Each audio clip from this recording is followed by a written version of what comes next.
Student, અગાઉ આપણે subject Indian ઇકોનોમિક્સમાં unit number 2માં ખેતી ક્ષેત્રે નાણાકીય ફાળવણીના સ્ત્રોતો વિશે ચર્ચા કરી હતી, જેમાં આપણે ખેતી ક્ષેત્રે નાણાકીય ફાળવણીના 3 સ્ત્રોતો જોયા હતા. પહેલું આપણે જોયું હતું સહકારી મંડળીઓ. બીજું આપણે જોયું હતું વેપારી કે રાષ્ટ્રીયકૃત બેંકો. ત્રીજું આપણે જોયું હતું પ્રાદેશિક ગ્રામીણ બેંકો. અને આજે ચોથું જોવાનું છે લાસ્ટ, કે કૃષિ ધિરાણમાં ખેતી અને ગ્રામ્ય વિકાસ માટે રાષ્ટ્રીય બેંક નાબાર્ડ.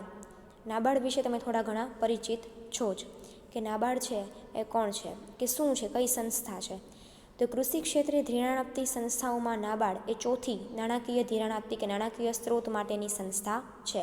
પહેલું સહકારી મંડળીઓ, બીજું રાષ્ટ્રીય કે વેપારી બેંકો, ત્રીજું પ્રાદેશિક ગ્રામીણ બેંકો અને ચોથું નાબાર્ડ. નાબાર્ડ છે એ કૃષિ ક્ષેત્ર, ખાલી એક કૃષિ ક્ષેત્ર સાથે જોડાયેલી જ છે, એટલે કે કૃષિ ક્ષેત્રે ધિરાણ આપતી જ સંસ્થા છે. તો એમાં કૃષિ ક્ષેત્રે ધિરાણ આપતી સંસ્થાઓમાં નાબાર્ડ છે એનું ફૂલ ફોર્મ શું છે, તો કે ભાઈ કૃષિ ક્ષેત્રે રાષ્ટ્રીયકૃત બેંકમાં નાબાર્ડ છે એ કૃષિ ક્ષેત્રે જોડાયેલા લોકોને કે ગ્રામ્ય વિકાસ માટે શું કરે છે, લોન આપે છે કે ધિરાણ આપે છે. ખેતી અને ગ્રામ્ય વિકાસ માટે રાષ્ટ્રીય બેંક નાબાર્ડનું ફૂલ ફોર્મ છે national bank four agriculture and rural development. બરાબર, એનું ફૂલ ફોર્મ શું છે, national bank four agriculture and rural development.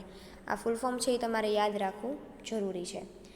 તો આ બેંકની સ્થાપના છે એ ક્યારે કરવામાં આવી, તો કે ભાઈ મુંબઈ ખાતે 15 જુલાઈ 1982ના રોજ આ બેંકની કામગીરી છે એ શરૂ કરવામાં આવી. તો બેંકની શરૂઆત છે એ ક્યારથી થઈ, 15 જુલાઈ 1982ના રોજ મુંબઈ ખાતે નાબાર્ડની છે એ સ્થાપના કરવામાં આવી.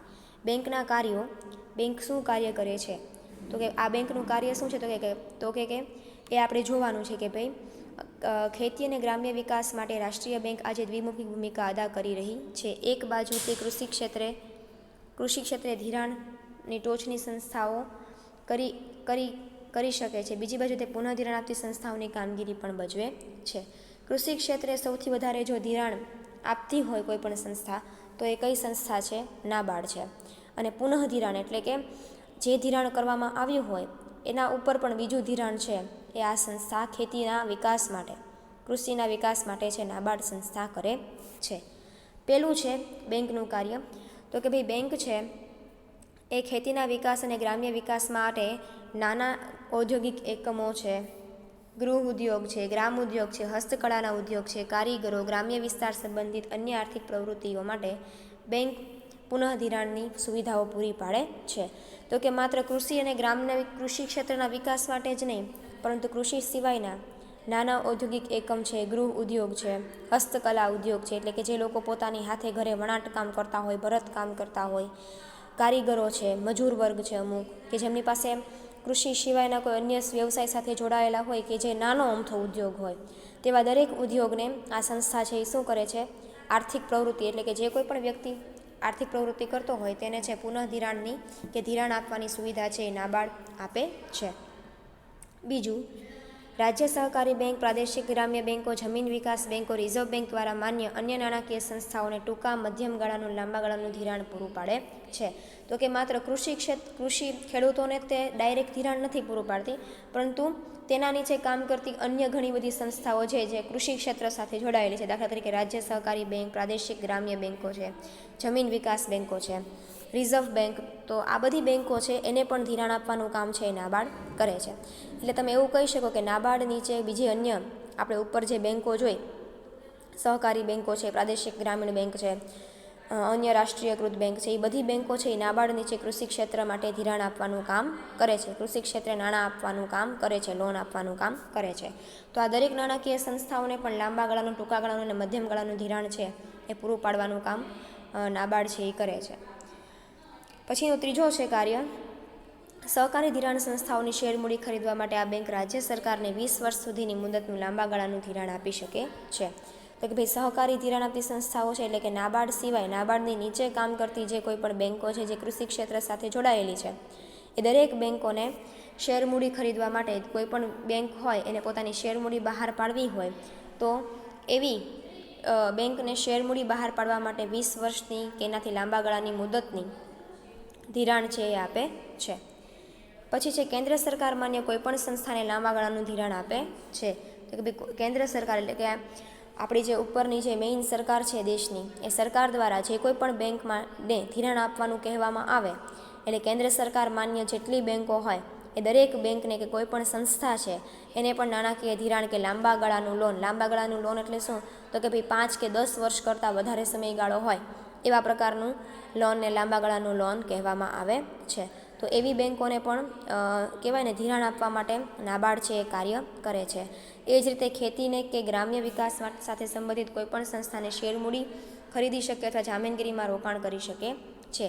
અથવા તો ખેતી ક્ષેત્રે કામ કરતી સંસ્થાઓ છે એ કોઈપણ સંસ્થાઓમાં આ જે કંપની છે નાબાર્ડ એ કોઈપણ સંસ્થાની શેર મૂડી કે જામીનગીરી છે એમાં રોકાણ કરવાની જવાબદારી, કે રોકાણ છે એ ગમે ત્યારે ગમે કોઈપણ રાષ્ટ્રીયકૃત બેંક હોય, કોઈપણ સરકારની કેન્દ્ર સરકાર માન્ય સંસ્થાઓ હોય એ ગમે એ સંસ્થામાં નાબાર્ડ છે એ શેર મૂડી ખરીદી શકે છે કે જામીનગીરીમાં રોકાણ કરી શકે છે. આ બેંકને પ્રાદેશિક ગ્રામીણ બેંકો તથા સહકારી બેંકોના નિરીક્ષણની જવાબદારી પણ સોંપવામાં આવે છે. અગાઉ આપણે ઉપર જોયું કે જે કોઈ પણ બેંક છે કૃષિ ક્ષેત્રે ધિરાણ આપતી હોય એ દરેક બેંકો ઉપર નજર રાખવાનું કામ કે દરેક બેંકોની ઉપર કંટ્રોલ કે નિરીક્ષણ રાખવાનું કામ કોનું છે, નાબાર્ડનું છે. એટલે કૃષિ ક્ષેત્રે જેટલી સંસ્થાઓ કામ કરતી હોય એ દરેક સંસ્થાઓને કહેવાય ને એક પ્રકારે દેખરેખ રાખવાનું કામ, જવાબદારીનું કામ કોનું છે, નાબાર્ડનું છે. આ બેંક એક સંશોધન વિકાસ બેંક મંડળની રચના કરી છે જેના મુખ્ય ઉદ્દેશ નીચે પ્રમાણે છે. તો કે ભાઈ ઉપરાંત બીજા અન્ય ઉદ્દેશો પણ છે એ નાબાર્ડના છે. કયું છે, તો કે ગ્રામ્ય વિસ્તારમાં આર્થિક પ્રવૃત્તિના વિકાસ સાથે સંકળાયેલી વિવિધ સંસ્થાઓને જેમ કે કેન્દ્ર સરકાર, રાજ્ય સરકાર, આયોજન પંચ, રાષ્ટ્રીય સ્તર એ બધી જ પ્રવૃત્તિઓનું સંકલન કરવાનું કામ.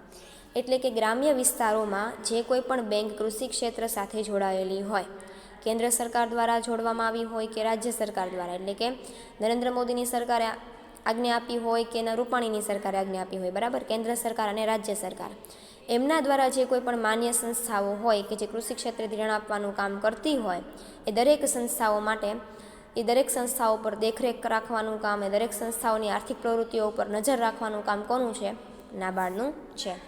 શરૂઆતમાં આ બેંકની સ્થાપના મુખ્યત્વે એક ટોચની રિક્ષાઇનિંગ સંસ્થા તરીકે થઈ હતી, પરંતુ 1995થી આ બેંક પ્રત્યક્ષ ધિરાણનું કામ કરતી થઈ છે.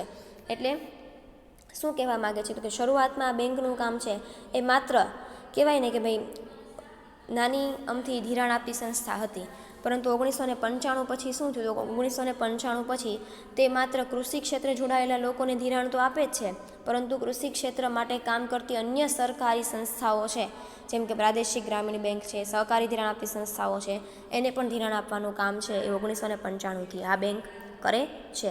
તો નાબાર્ડ છે એ કૃષિ ધિરાણ માટેની સૌથી મહત્ત્વની અને કહેવાય ને કે અગત્યની સંસ્થા છે, જેની સ્થાપના 1982માં 15 જુલાઈ મુંબઈ ખાતે કરવામાં આવી હતી.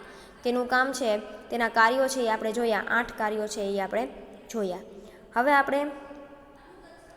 હવે આપણે જોઈએ આ બેંકના નાણાકીય સાધનો. તો કે ભાઈ આ બેંક છે એની પાસે નાણાં કઈ રીતે આવે, એ પોતાની માટે નાણાંની વ્યવસ્થા કેવી રીતે કરે છે, તો કે ભાઈ નાણાકીય વ્યવસ્થા છે એ આ બેંક દ્વારા કેવી રીતે કરવામાં આવે છે. તો કે ભાઈ શરૂઆતમાં ખેતી અને ગ્રામ્ય વિકાસ માટે રાષ્ટ્રીય બેંકની શરૂઆત અધિકૃત મૂડી 500 કરોડની હતી. એટલે કે જ્યારે નાબાર્ડ શરૂ થઈ ત્યારે એની પાસે અધિકૃત મૂડી કેટલી હતી, 500 કરોડ હતી. જ્યારે ભરપાઈ થયેલી મૂડી 100 કરોડની હતી.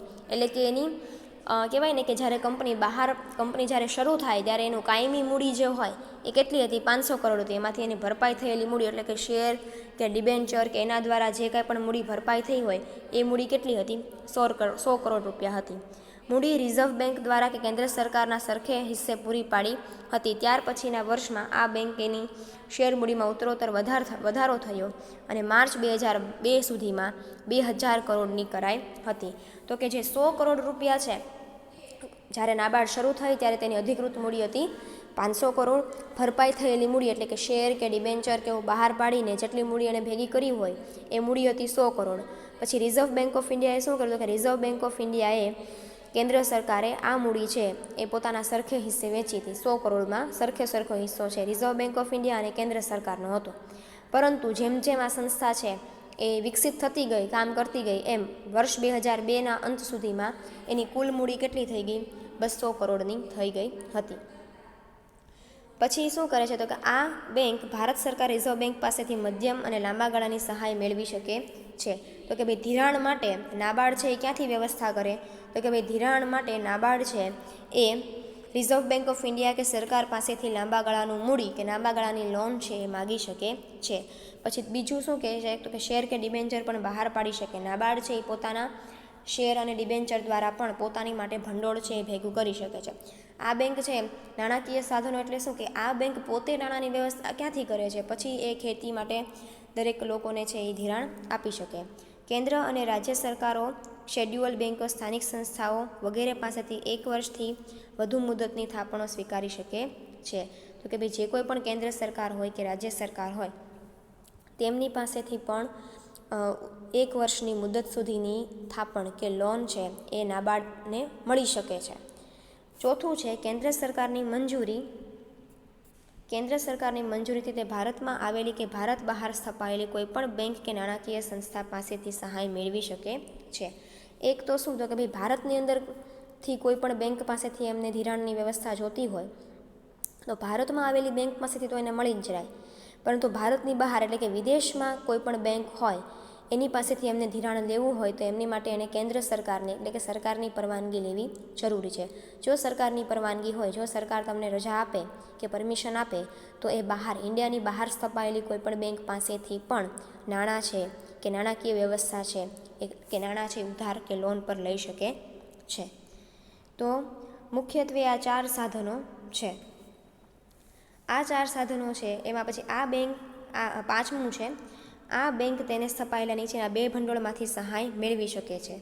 એટલે કે નીચેના 2 ભંડોળ છે એમાંથી પણ આ બેંક છે એ શું કરે છે પોતાની માટે લાંબા ગાળાનું કે ટૂંકા ગાળાનું કે અમુક સમય સુધીનું ધિરાણ છે એ મેળવે છે. જેમ કે રાષ્ટ્રીય ગ્રામ ધિરાણ ભંડોળ અને રાષ્ટ્રીય ગ્રામ ધિરાણ ફંડ.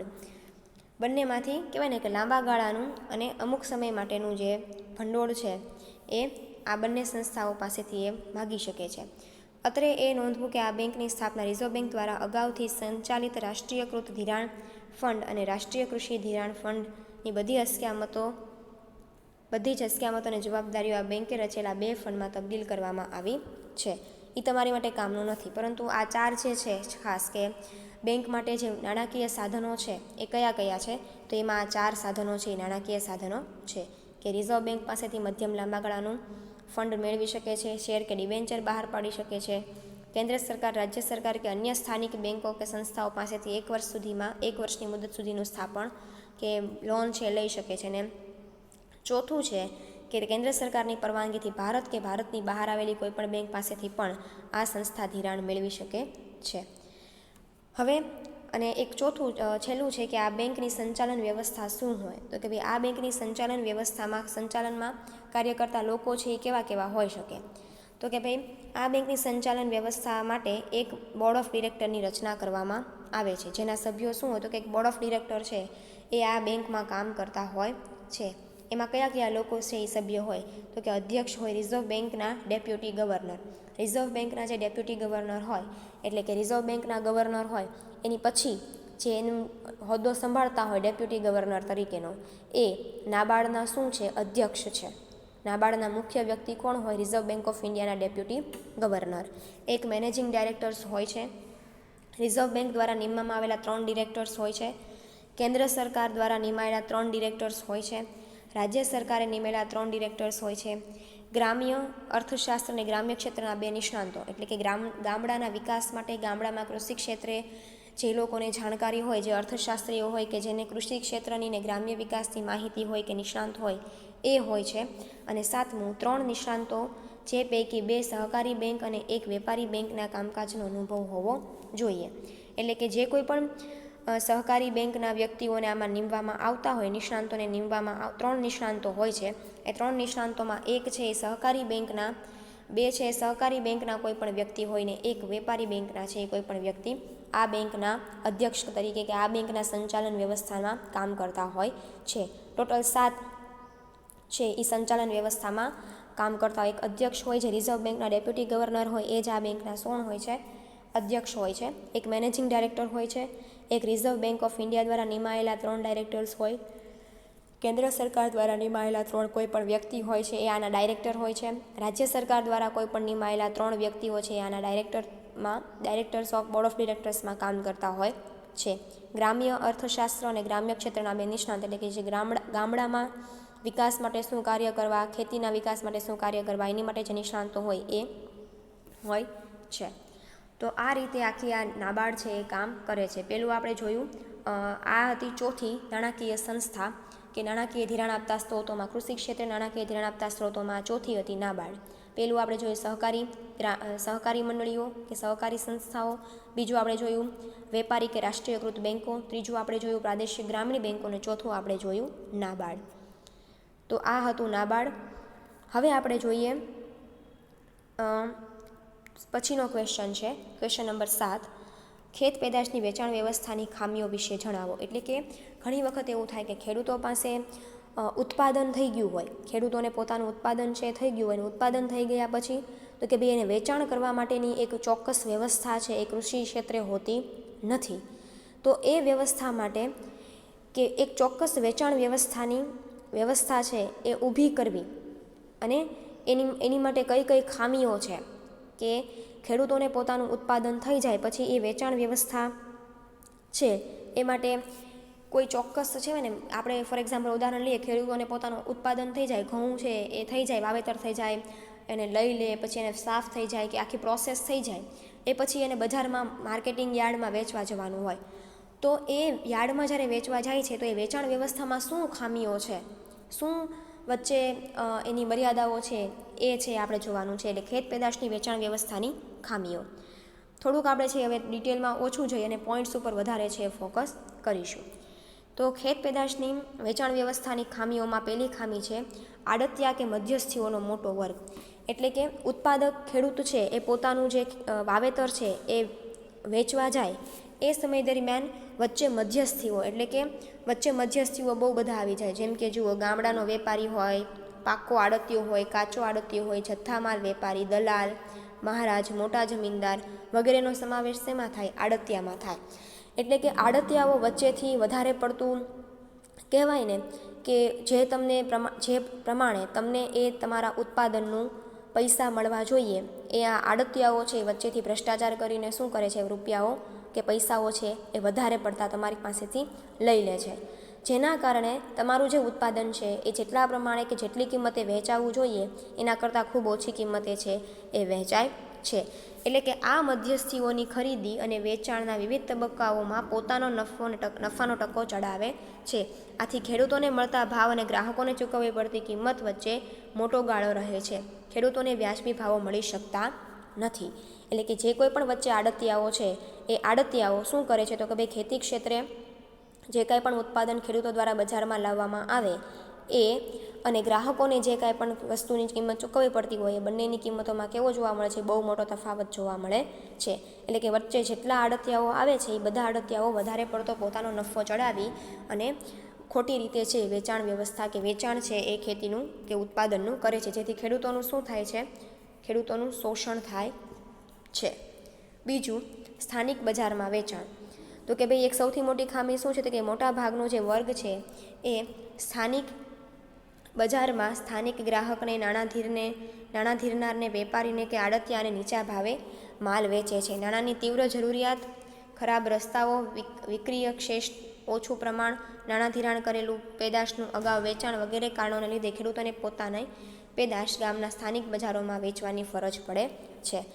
સ્થાનિક બજારોમાં વેચાણ એટલે શું કે જે કાંઈ પણ ઉત્પાદન ખેડૂતોએ કર્યું હોય એ પોતાને ઘણી વખત નાણાકીય જરૂરિયાત હોવાના કારણે ઘણી વખત કહેવાય ને કે ભાઈ વાહન વ્યવહારની સુવિધાઓ ન હોય, ઘણી વખત જે કાંઈ પણ ઉત્પાદન છે એનું વેચાણ છે એને પોતાના સ્થાનિક એટલે પોતાની આજુબાજુ જે કોઈ પણ ખેડૂતો હોય કે જે કોઈ પણ સંસ્થા હોય કે સ્થાનિક નાનું મોટું બજાર હોય એમાં પોતાનું ઉત્પાદન છે એને વેચવું પડે છે. શું કામ? તો કે ભાઈ ઘણી વખત ખેડૂતોને પોતાને અચાનક નાણાંની જરૂરિયાત ઊભી થઈ હોય એટલા માટે પણ, ઘણી વખત ખરાબ રસ્તાઓ હોય છે, ઘણી વખત એમને જે ધિરાણ મળતું હોય એ ધિરાણ એને ઓછી કિંમતે પોતાના સ્થાનિક બજારમાં, પોતાની આજુબાજુના બજારમાં છે ઓછી કિંમતે છે વેચવું પડે છે. આ બધી શું છે? વેચાણ વ્યવસ્થાની ખામીઓ કહેવાય. પછી ત્રીજું છે વિક્રિય પાત્ર શેષનો પ્રશ્ન. ત્રીજું શું છે? તો કે ભાઈ વિક્રિય પાત્ર શેષનો પ્રશ્ન એટલે શું? તો કે ભાઈ ભારતમાં ખેતરના કદ નાના છે, તેથી ઉત્પાદકતા નીચી રહે છે, તેથી ખેડૂતોના કુટુંબને પોતાની જરૂરિયાતો સંતોષવા માટે ફાજલ રહેલી ઉપજ ઘણી ઓછી છે. આવી ઓછી ઉપજને શહેર કે બજારના સ્થળે વેચવા માટે લાવવાને બદલે ગામમાં વેચવાનું પસંદ કરે છે. વિક્રિય પાત્ર શેષનો પ્રશ્ન એટલે શું? તો કે ભાઈ અત્યારના જમાનામાં અત્યારે ખેડૂતો પાસે જમીનનું પ્રમાણ કેવું હોય છે? ઓછું કે નાનું હોય છે. તો નાનું હોવાના કારણે એની ઉત્પાદકતા પણ કેવી હોય છે? ઓછી હોય છે. તો જે કોઈ પણ ખેડૂતોનો કુટુંબ છે પોતાની જરૂરિયાતો સંતોષવા માટે આ બધી જે કંઈ પણ જમીન છે એમાં ઓછું ઉત્પાદન થતું હોય તો પણ તે ઓછી કિંમતે વેચવા માટે તૈયાર થઈ જાય છે.